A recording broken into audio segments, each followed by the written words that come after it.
Hailed as the father of modern psychology today, in his time he was jokingly referred to as the love doctor. His theories on sex and human sexuality brought him scorn and ridicule. Some dismissed him as a pervert. Often lampooned, the object of satire, and controversial to this day, the name Sigmund Freud is as recognizable now as it was when he was alive. It took a while for the world to catch up to Sigmund Freud's ideas, but he always believed throughout his life that he would make an impact on the world. Well, in his taboo study of sex, Freud lifted the lid off of a society where sexual repression was a fact of life. Here is our biography of the archaeologist of the mind, Dr. Sigmund Freud. In 1938, at the age of 81, Sigmund Freud, the father of modern psychiatry, recorded a brief statement about his life and career, the only recording he ever made. I started my professional activity trying to bring relief to my neurotic patient. I discovered some important new facts about the unconscious. He found in the repressed areas of the mind what had been banished from conscious thought: fantasies of incest, fantasies of murder, repressed hatreds. He is pushing sexuality back to a period when most people thought children were innocent, and extending the whole notion of what do we mean by sexual. His reputation was that he was a libertine. He wrote pornographic materials, that he was a dirty, filthy, disgusting person. People did not believe in my facts and thought my theories unsavory. In the end, I succeeded, but the struggle is not yet over. Sigmund Freud.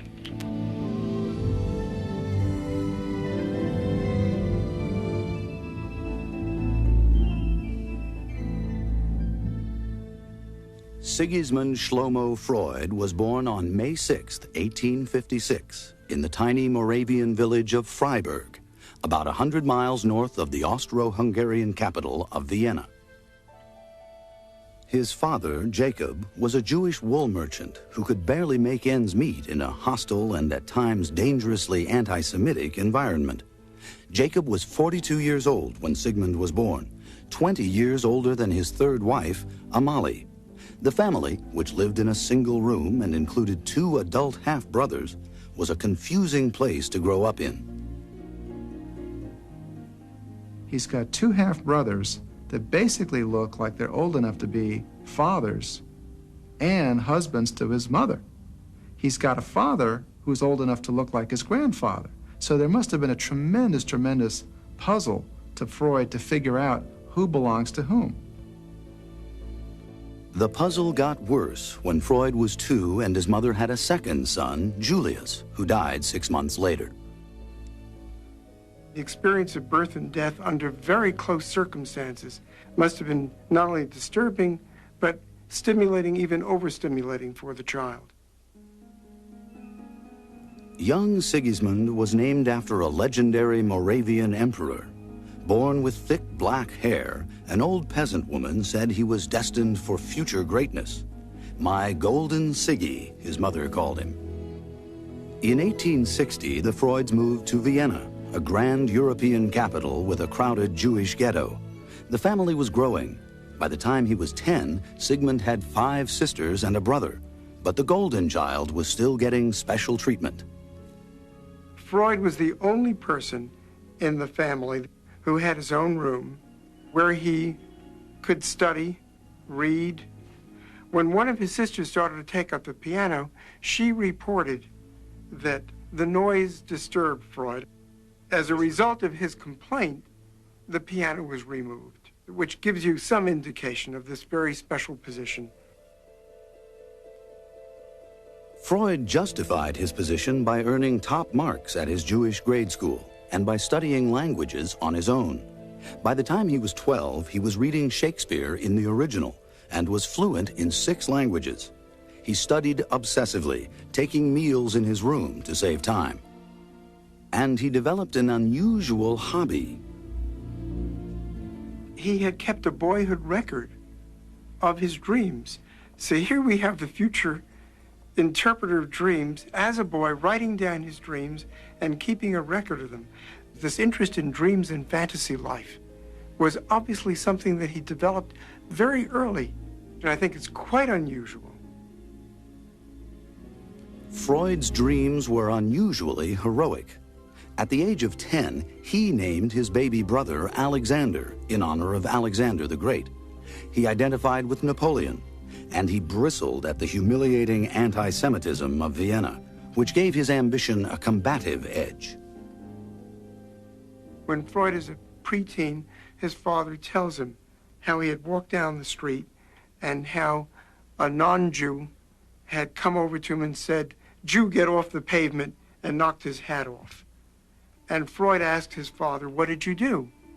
And his father said, "Well, I just got off, and picked up my hat and walked on." Freud felt this as a terribly humiliating position to have taken. He vowed that he would behave differently if and when he was attacked, physically or otherwise. And he was certain that he would one day make a name for himself on his terms. He told a young playmate in letters when he was an adolescent, "Save these letters. You never know how important they will be." You never know, he said. In 1873, Freud entered medical school at the University of Vienna.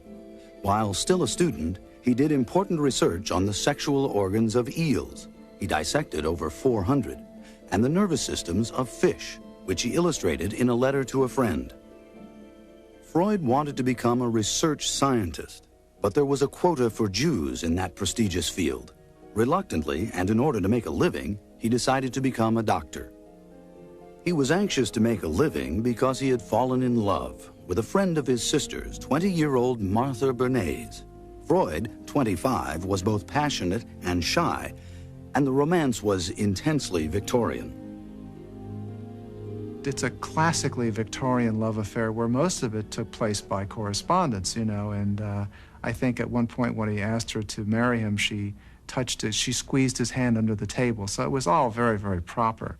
The young man, Freud, was inexperienced with women. And I think Martha was going to be the princess and preside, and he would be her knight errant. The engagement lasted 4 years, an ordeal of abstinence, during which Freud saw Martha, who lived in Germany with her mother, just 6 times. He wrote her over 900 intensely romantic letters, addressing her as "my beloved princess" and "my dearest treasure." One letter included an ink blot, a Freudian ink blot. Here the pen fell out of the writer's hand and wrote this secret sign. Please forgive, and don't ask for an interpretation.